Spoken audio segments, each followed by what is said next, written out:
Hi guys, welcome back to my YouTube channel.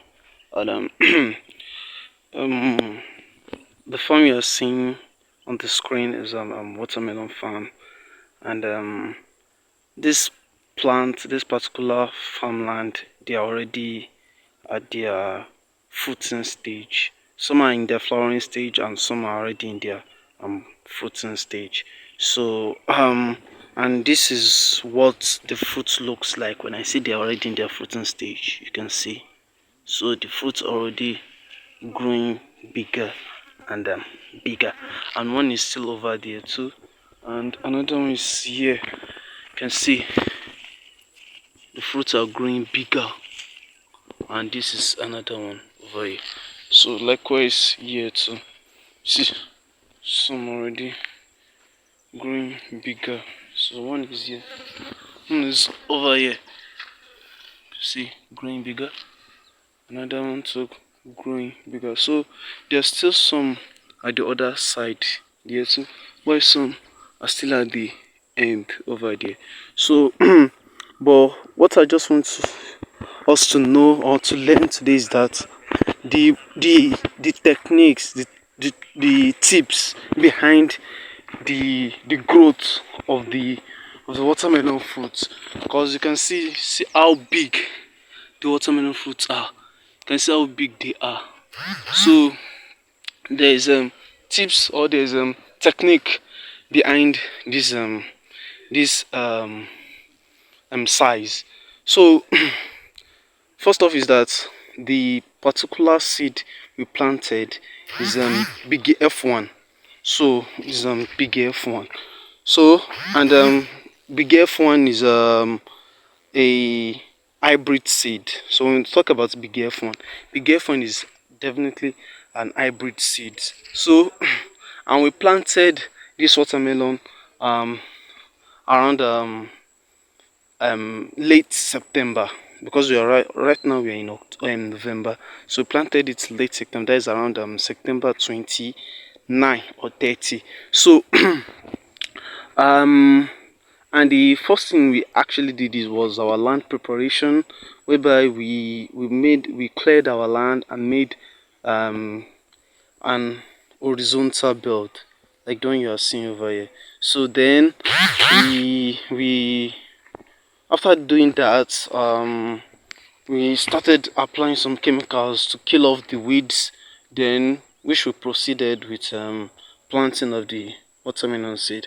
So during the planting, so one of the things we actually did was that we make sure, like before we planted, because this land actually definitely, when we did some testing, so the required nutrients needed for the watermelon to grow well is kind of very low when we look at the values. So we had to what's it called, apply what we call organic fertilizer to the soil. So but what we actually did was that, so as to make the application to be more efficient and highly effective, we actually applied the organic fertilizer to the aspect, to the point. For example, here, let me show you one. We have one over. Okay, let me show you just one over. Okay, for example, like this point, this particular point, which is the root zone, we applied organic fertilizer there before planting this watermelon. So at this particular root zone, we wanted to plant the seed, we make sure we put the organic fertilizer, and the organic fertilizer we used consisted of wood shave and dried poultry dump, and also some what's it called, some charcoal materials or wood ashes. So which is combine of all these materials is what make up the organic amendment, which we apply to the root zone of the watermelon. Actually, we even planted the seed before applying it. So after applying it to the particular zone where we are to plant, then we inserted our seed. So we inserted our seed. So by doing this, we make sure, by doing this, our what's it called, our the amount of organic materials we actually used for all this over almost 1 acre of land was very, very moderate. It wasn't too much and it wasn't small. So we were able to optimize the amount of organic fertilizer to be used in the land.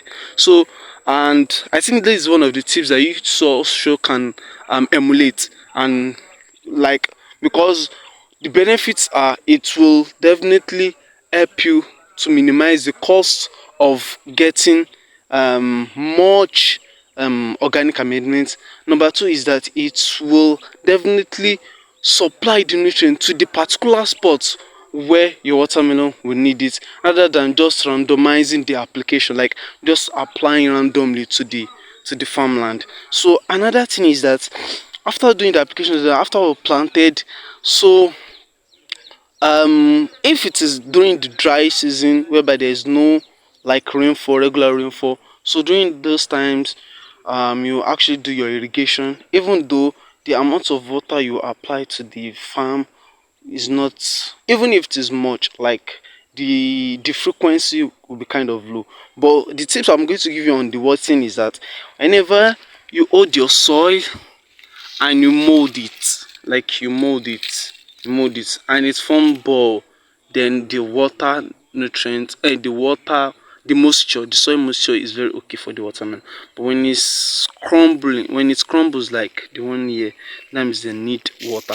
For example, now the soil is crumbling, so this particular plant actually need water, so which we are going to apply this evening. We're going to apply the irrigation this evening. So, but the best of irrigation is for you to use drip tape. But if you cannot use drip tape due to the cost and everything like that, so you can actually use what's it called, surface irrigation, by you apply your water and the water will start running from the starting point to the ending point. So another, but mind you, that one will actually generate more of weeds. So you definitely have a lot of weeds in the farm, which will make you to keep weeding occasionally. So another thing is for that is that for the irrigation part. Then we'll go on to the application of insecticide, because when you see this farm, you see that most of the leaves, especially the new leaves, are not being attacked by any insect pest. What's the reason behind this? Because we actually applied our insecticide. We studied the particular pests that do disturb plants here, because we have different insecticide. So you might apply one particular insecticide which might not affect the insect pest of that particular location. So we see that in this particular location, the common insect pest here is biting and chewing insects. So the biting and chewing insect, the most recommended insecticide to use, to apply to them, that will make them crumble, that will make them destroyed, is using DD4s or imidacloroprid, what is it called, imiforce. So but we actually use DD4s, but DD4s is very toxic, so we had to use a very minute amount of DD4s when spraying our insecticide. But when we want to spray our insecticide, we used to integrate it, we used to mix it up with foliar fertilizer. So what's the logic behind this? The logic behind this is just to optimize our working rate. So it helps us to optimize our working rate. So it won't be as if after applying our insecticide, then we start to apply our fungicide, then we start to apply. No, so everything will be done at once, so it's going to optimize our working rate. So we used to we used to apply our insecticide and foliar fertilizer together. Then another next spring, subsequent spring, next spring will not be foliar fertilizer and fungicide. So these two are always simultaneous. So when we first apply our fungicide, and when we first apply our insecticide and foliar fertilizer, maybe in a particular day, then after next 3 days we apply our foliar fertilizer and fungicide. So but the foliar fertilizer that needs to be applied must be very studied, because you can't just apply any foliar fertilizer at any particular time you wish to the plant.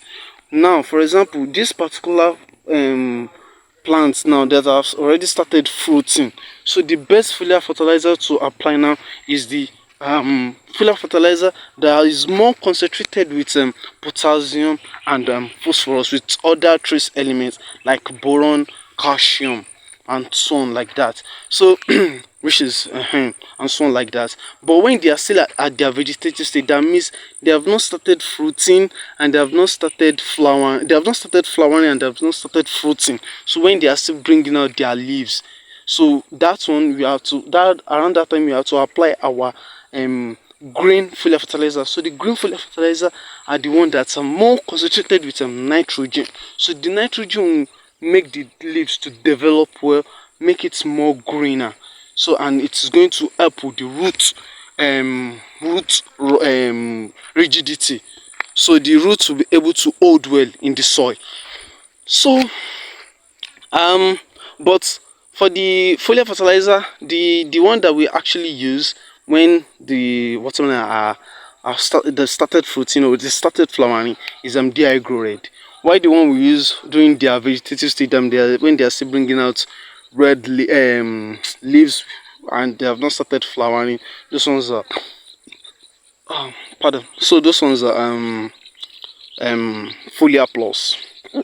So foliar plus. Then go on to the fungicide, because especially during rainy season, fungicide actually are very rampant during the rainy season. So they come with waterborne, like hair waterborne.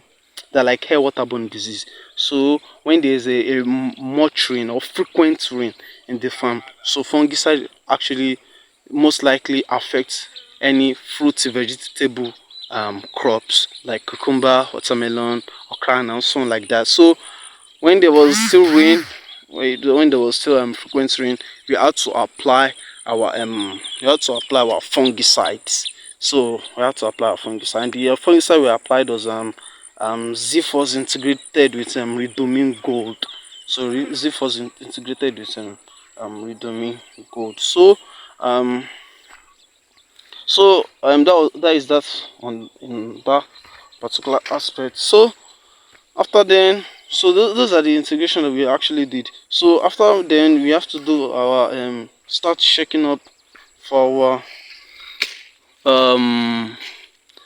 what's it called, shaking up on the plants, so to observe if there is any other problem affecting them, which there is no any particular problem affecting them at the moment.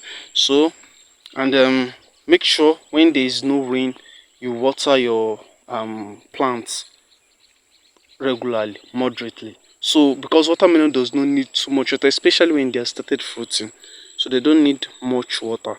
So but when they are still in their vegetative stage, you can apply lots of water. But when they started fruiting, they don't need much water. What is the reason behind that? The reason behind that is that during their fruiting stage, when you start applying much water, the water goes down into the fruit, which makes the fruit to be more, even the fruit will be bigger, but it will get to a stage whereby the fruit will start blistering. That means it starts getting busted. So it will, the inner one will be growing more than the outer one, which will make the inner one outgrown. So it will now open up the flesh, the skin of the outer fruit, so which we call blistering. So that's about that are some of the major basic tips about watermelon farming. Thank you and see you on my next video. Bye.